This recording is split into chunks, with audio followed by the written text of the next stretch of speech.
Pertubuhan Berita Nasional Malaysia bernama dan agensi berita China Xinhua akan memperbaharui kerjasama dan perjanjian pertukaran berita pada Isnin bagi meningkatkan lagi perkongsian kandungan dan berita merentasi pelbagai platform.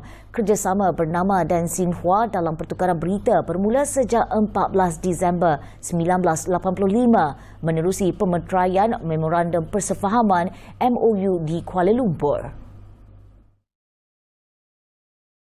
Sejak itu, kerjasama antara kedua-dua agensi berita terus berkembang menyediakan liputan seimbang dan adil mengenai berita antarabangsa tentang perkembangan yang berlaku bukan sahaja di Malaysia dan China, bahkan di seluruh dunia.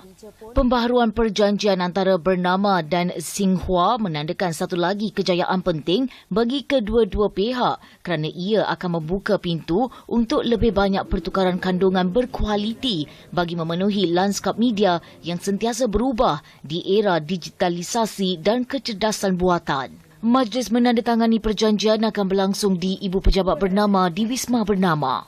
Ketua Pengarang Bernama yang juga menanggung tugas Ketua Pegawai Eksekutif Bernama Nurul Afida Kamaluddin dan Pengarah Biro Wilayah Asia Pasifik Xinhua Wang Jingfu bakal mewakili agensi berita masing-masing. Menteri Komunikasi Fahmi Fazil turut dijangka hadir pada majlis tersebut. Bernama yang menyediakan kandungan berita sejak penubuhannya pada tahun 1967 mengikut Akta Bernama berkembang daripada sekadar perkhidmatan berita wayar dan gambar kepada kandungan penyiaran melalui Bernama TV dan Bernama Radio serta media digital. Kehadiran Bernama sebagai agensi berita di platform media sosial termasuk di Facebook, X, Instagram, TikTok, YouTube dan Threads juga semakin meluas dan kukuh. Bernama kini menyalurkan berita melalui perkhidmatan wayar dalam 6 bahasa iaitu bahasa Melayu, Inggeris, Cina, Tamil, Arab dan Sepanyol.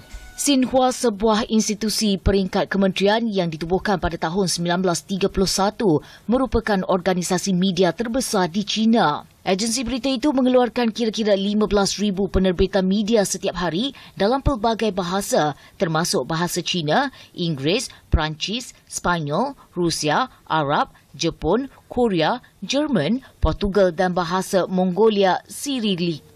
Xinhua mempunyai 181 biro di seluruh dunia dengan biro di Malaysia ketika ini diketuai Mao Fengfei. Pembaharuan perjanjian itu juga amat bermakna kerana ia bertepatan dengan sambutan ulang tahun ke-50 hubungan diplomatik Malaysia-China tahun depan.